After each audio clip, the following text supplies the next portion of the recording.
The ink stains my fingers black as coal dust. Been that way since I started writing 3 days back.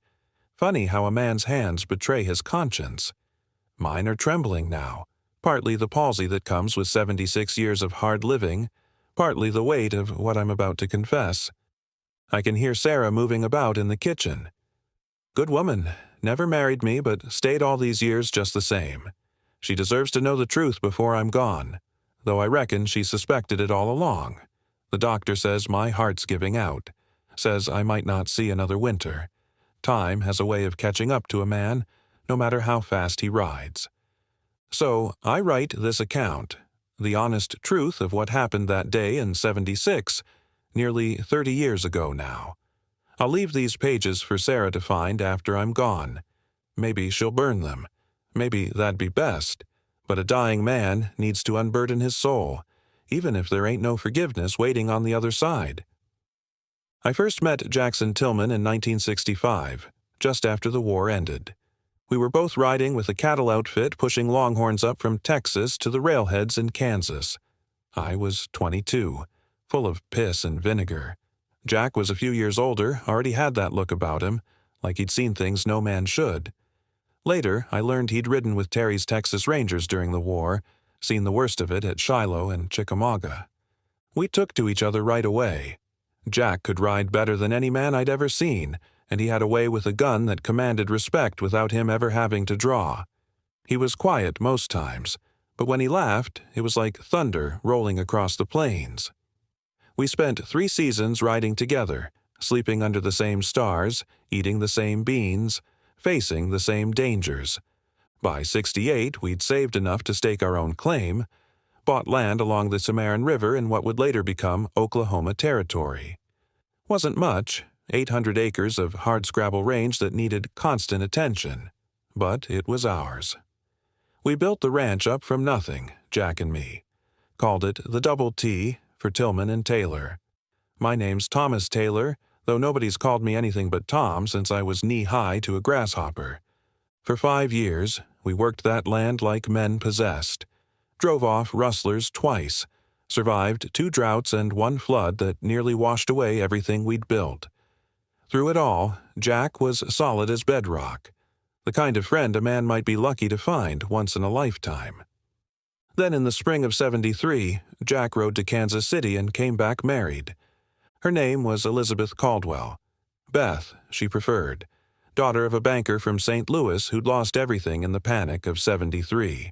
She was educated, could quote Shakespeare and play the piano when we finally got one hauled out to the ranch. She had auburn hair that caught fire in the sunset and eyes green as summer grass. From the moment Jack introduced us on the porch of our ranch house, something shifted inside me. Not love, not yet, but a kind of recognition, like seeing a star you've been searching for all your life without knowing it. "This is my partner, Tom Taylor," Jack said, proud as a rooster. "Best damn cowman in the territory, and the only man I trust to watch my back." Beth extended her gloved hand, smiled. "Mr. Taylor, Jack has told me so much about you. I feel as though we're already acquainted." I remember taking her hand, feeling the delicate bones beneath the leather. "Ma'am, welcome to the Double T." That night, I lay awake listening to the coyotes, wondering why Jack's good fortune left me feeling so hollow. The first year of their marriage, I kept my distance as best I could. The ranch house that had once been home to Jack and me now belonged to them. I moved into the old line shack about a quarter mile away, gave them privacy, told myself it was the decent thing to do. I threw myself into the work. We were expanding then, buying up neighboring land when we could. The railroad was pushing through, bringing opportunity with it. Jack and I were building something that might last. Beth took to ranch life better than anyone expected. She kept a garden that produced vegetables I'd never even heard of, taught herself to shoot a Winchester with remarkable accuracy, made curtains for the windows, and somehow convinced Jack to build a proper outhouse instead of just using the brush like we always had. She brought civilization to our little corner of the territory, and with it, a kind of peace I hadn't known existed. On Sundays, she'd invite me to dinner. I always accepted, always brought something, game I'd shot or a bottle of decent whiskey when I could get it. We'd sit at the table Jack had built, eating off the china Beth had brought from St. Louis, and for a few hours it felt like we were a family. It was during those dinners that I began to notice things. How Jack would drink too much and grow sullen, how Beth's smile would tighten when he'd start in about the war or complain about the soft men moving into the territory, how she'd flinch sometimes when he moved too quickly. "You seem troubled, Tom," Beth said to me one evening as we sat on the porch. Jack had passed out inside, as was becoming his custom after Sunday dinner. "Just trail-weary, ma'am," I lied. "Been pushing hard to get that north section fenced before winter." She studied me in the fading light, her eyes knowing. "I think perhaps you're worried about your friend." I said nothing, just sipped my coffee and looked out across the land we'd worked so hard to tame. "He has nightmares," she continued, her voice soft as falling snow. "Calls out names of men long dead. Sometimes he doesn't know where he is when he wakes." "The war," I said. "It stays with some men." "Yes," she agreed, "but I fear it's not just the war that haunts him." That night, riding back to my shack under a canopy of stars, I realized I was falling in love with my best friend's wife.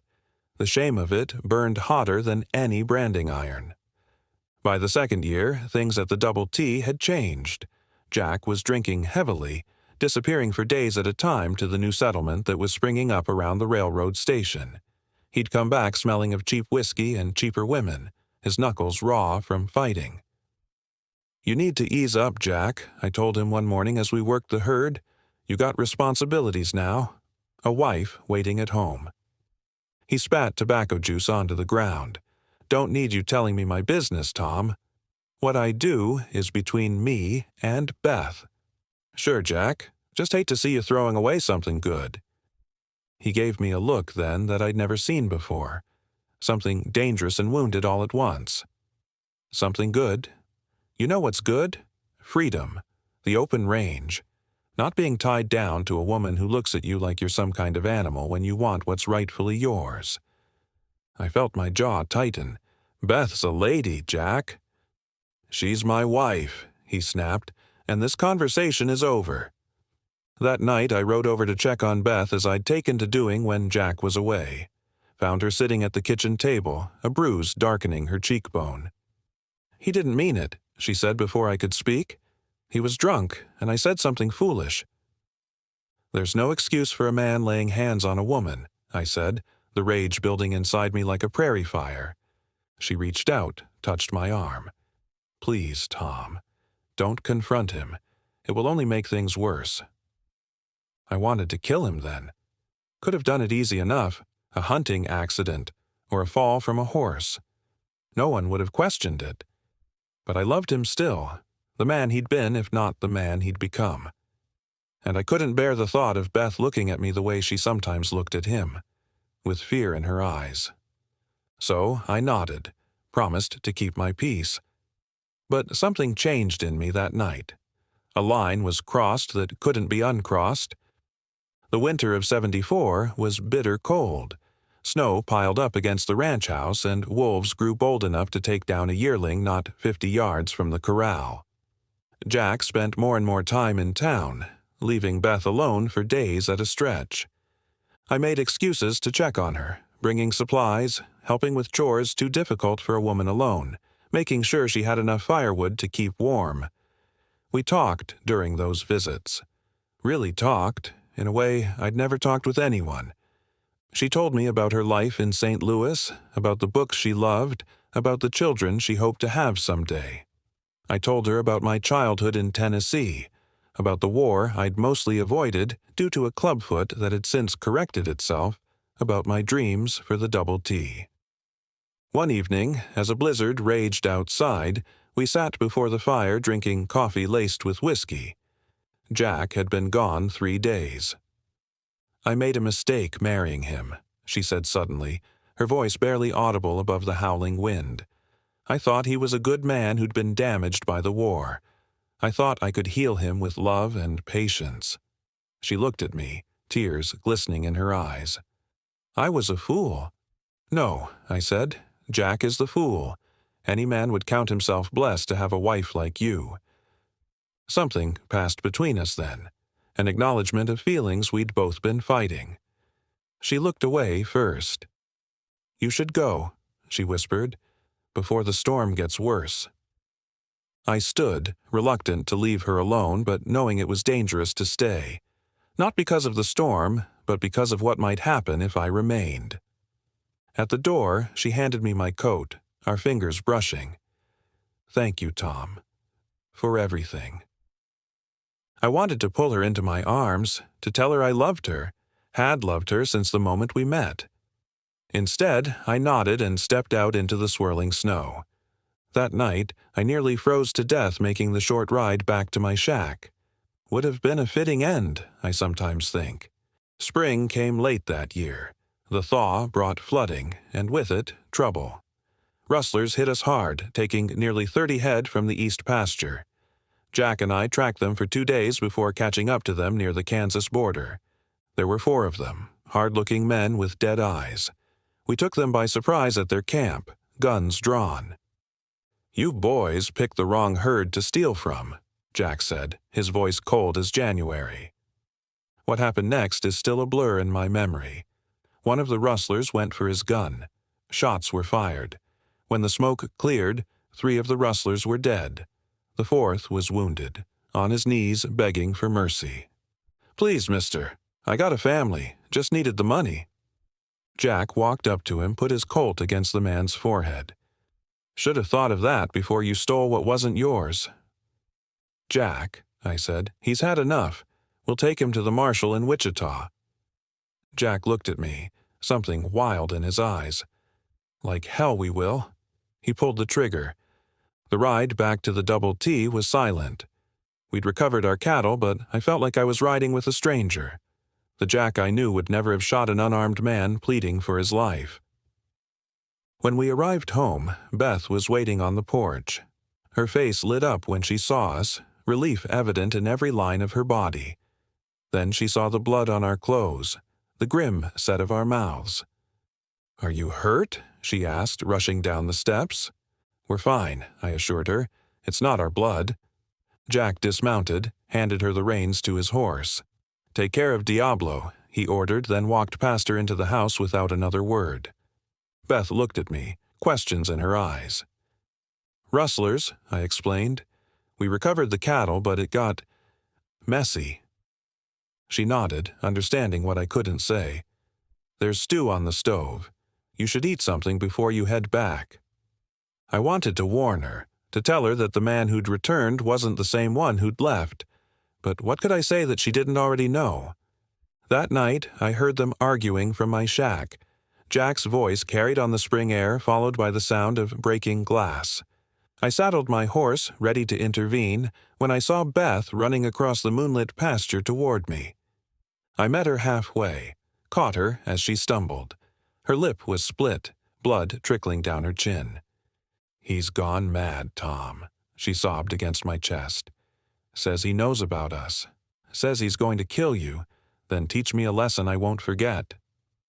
There is no us, I said, though God knows I wish there was. He doesn't believe that, and he won't listen to reason. She pulled back, looked up at me with desperate eyes. We have to leave, tonight. He'll kill us both if we stay. I knew she was right. Jack had changed, or maybe the man I thought I knew had never existed. Either way, the Double T wasn't safe for either of us anymore. Pack what you need, I told her. Meet me at the line shack in an hour. We'll ride for Wichita, catch the train east. She nodded, then did something that shattered what remained of my resistance. She kissed me, her lips soft despite the blood. I've loved you since the beginning, she whispered. I was just too afraid to admit it. Then she was gone, running back toward the house where my best friend waited in a drunken rage. I stood frozen, touching my lips where hers had been, feeling like a traitor and a savior all at once. An hour passed, then another. Beth didn't come. I saddled my horse, loaded my Winchester, and rode toward the main house. The moon had set, leaving only starlight to guide my way. As I approached, I could see a lamp burning in the kitchen window. I dismounted at the corral, moved quietly toward the house. Through the window, I could see Jack sitting at the table, a bottle of whiskey before him, his revolver next to it. Of Beth, there was no sign.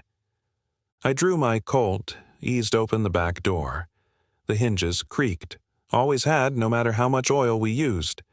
Jack looked up, unsurprised. "Figured you'd come." His words were slurred, his eyes red-rimmed. "Come to steal my wife, partner?" "Where is she, Jack?" He took a long pull from the bottle. "Locked in the root cellar, cooling off. Seems she got some wild ideas about running away with my best friend." He laughed, a hollow sound that raised the hair on the back of my neck. My best friend. Should have known. I kept my gun trained on him. "Let her go, Jack." "This isn't you talking. It's the whiskey and whatever demons you brought back from the war." "This is exactly me," he snarled. "The real me. Not the one who played nice all these years." He stood unsteadily. "You know what they called me during the war? The Ghost.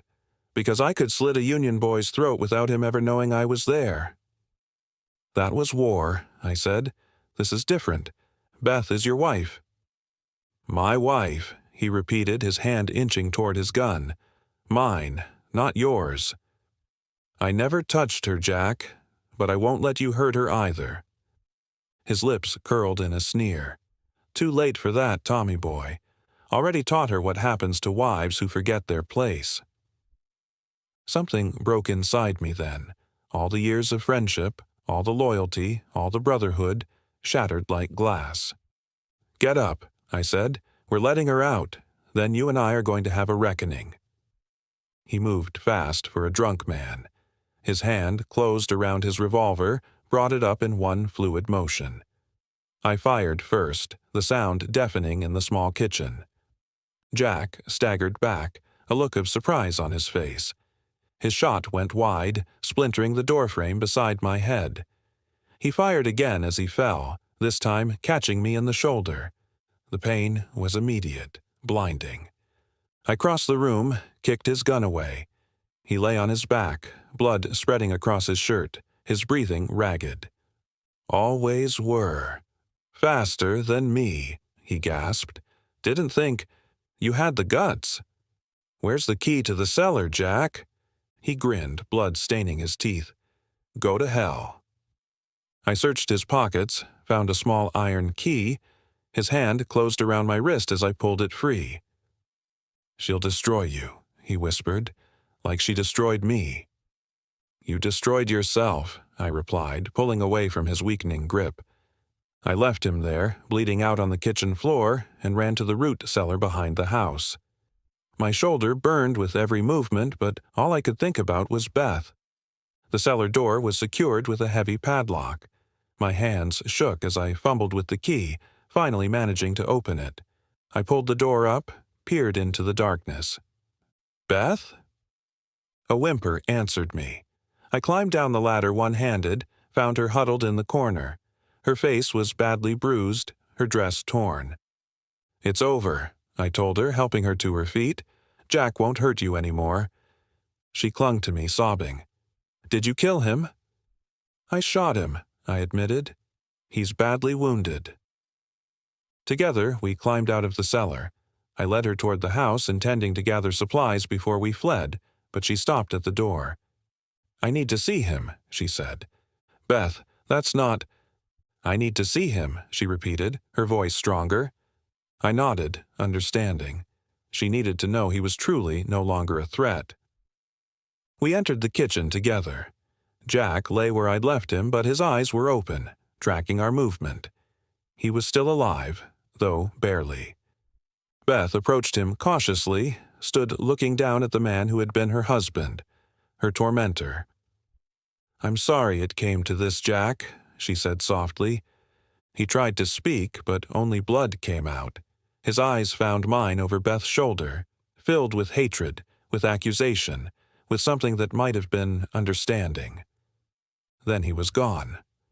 Beth turned to me. "We need to clean your wound. Then we need to decide what to tell people." Her practicality surprised me. I'd expected grief, perhaps even regret. Instead, I saw only relief and determination. "The truth," I suggested, "that he was drunk and threatening you, that I came to help and he drew on me." She shook her head. "No one will believe that. Jack was respected in the territory. You're known as his partner, his friend." She thought for a moment. "We'll say rustlers came back for revenge. They attacked the house. You arrived just in time to save me, but Jack was already mortally wounded. You killed the rustlers, but they escaped with their dead." It was a believable story, the kind of thing that happened all too often in the territory. And with Jack's body and my wounded shoulder as evidence, few would question it. "All right," I agreed. "Rustlers it is." She helped me to a chair, began cleaning my wound with steady hands. "What happens now, Tom?" "Between us." I looked at her, this woman I'd loved from afar for 2 years, this woman I'd just killed for. "I don't know," I admitted. "Seems wrong, somehow. Me and you, after this." She nodded, understanding. "We'll wait. A proper period of mourning. A year, perhaps. Then, if you still want me—" "I'll want you," I assured her. "I've wanted you since the day Jack brought you home." She leaned down, kissed my forehead. "Then we have a future. But first, we need to survive the present." No one questioned our story.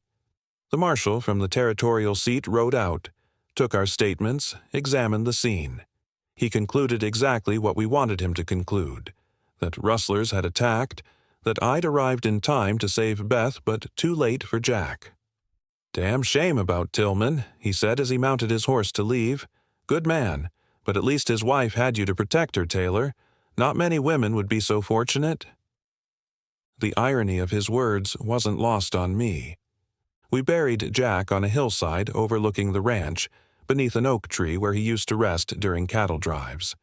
I said words over his grave, feeling like the worst kind of hypocrite. Beth stood beside me, dressed in black, her face appropriate for a grieving widow. Only when everyone had left did she speak. "Do you think he knows? Wherever he is now? Do you think he knows what really happened?" I had no answer for her. If there was justice in the afterlife, Jack Tillman was already preparing a special welcome for me when my time came. Beth and I waited the year, as planned. She lived in the main house, I remained in my shack. We were careful to maintain appearances, to show proper respect for Jack's memory. But something had changed between us. The easy friendship we'd shared before was gone, replaced by something darker, something stained with blood. I'd catch her looking at me sometimes with an expression I couldn't read. Not love, not exactly. Something more complex, more troubling. At night, I'd dream of Jack. Not the Jack of recent years, but the Jack I'd first met. The friend who'd had my back through countless dangers, who'd built the double T with me from nothing. In my dreams, he never accused me. He just looked at me with sad eyes as if he'd expected nothing less. A year to the day after Jack's death, Beth came to my shack. She wore a blue dress I'd never seen before, her hair loose around her shoulders. "It's time, Tom," she said. "We've waited long enough." I let her in, offered her coffee. We sat at my small table, an awkward silence between us. "I've been thinking," she finally said, "about us, about the future." "Me too." She reached across the table, took my hand. "I still want that future, Tom. With you." I looked at our joined hands, hers small and pale, mine large and weather-beaten, hands that had both played a part in Jack's death. "I killed my best friend for you," I said, the words escaping before I could stop them. "Stood by while he bled out on his own kitchen floor." "You saved me," she corrected. "He would have killed me eventually. You know that." "Maybe," I conceded. Or maybe he would have sobered up, come to his senses. We'll never know now. She withdrew her hand. Are you saying you regret what happened? Did I? I'd asked myself that question 1,000 times over the past year. The answer was never simple. I regret that it came to that, I finally said. I regret that the man I called brother became someone I had to kill, but I don't regret saving you. I could never regret that. She smiled, but it didn't reach her eyes. Then we can move forward. Together. I nodded, though something inside me hesitated. Together. We were married 2 months later by a traveling preacher. The ceremony was small, just a few neighbors and hands from the ranch as witnesses. Beth wore a cream-colored dress, simple but elegant. I wore the only suit I owned, the same one I'd worn to Jack's funeral. As we exchanged vows, I felt his presence between us, a shadow that would never quite disappear. Our marriage lasted 5 years. 5 years of trying to build something on a foundation of blood and betrayal. 5 years of waking in the night to find Beth staring at me, as if trying to see inside my soul. 5 years of working the land that I now owned alone, land that seemed to reject my efforts at every turn. The double T began to fail. Drought killed our crops 2 years running. Blue tongue disease took half our herd. A fire started by lightning destroyed the barn and nearly took the house as well. Some of the old-timers in the territory whispered that the land was cursed, that Jack's ghost walked the boundaries of the ranch at night, bringing misfortune with him. I didn't believe in ghosts. But I did believe in guilt, in the way it could eat at a man's soul until there was nothing left but a hollow shell. Beth and I grew apart. The love I'd thought would sustain us wasn't enough to overcome what we'd done. Or perhaps it had never been love at all, just obsession dressed up in finer clothes. In the spring of '81, I came home from a cattle drive to find her gone. She'd taken what she could carry, left a note on the kitchen table. I cannot live with his ghost between us any longer. Perhaps you are stronger than I am. Forgive me if you can. I didn't try to find her. Part of me was relieved she was gone. The other part, the part that had loved her enough to kill for her, withered and died like a plant without water. I sold the double T later that year, took what money I had left and drifted. Worked as a hired gun for a while, then as a scout for the Army. Eventually found my way to this small homestead in the Nebraska Territory, where I've lived these past 20 years with Sarah, a widow who asked few questions about my past. The lamp is burning low now. My hand cramps from writing so long, but the story needed telling. All of it, just as it happened. Did I do the right thing that night? Was Jack truly beyond redemption? Would Beth and I have found happiness if I'd handled things differently? Questions without answers, I suppose. The kind that haunt a man in the small hours of the morning when sleep won't come. What I know is this. I loved a woman who belonged to another man. I killed that man, telling myself it was to save her. Perhaps it was. Perhaps she would have died by his hand eventually. Or perhaps I simply wanted what wasn't mine and took it the only way I could. God knows. Jack knows, wherever he is. And now, whoever reads these pages will know too. The Confession of Thomas Taylor, made of his own free will, June 18, 1905. May the Lord have mercy on my soul.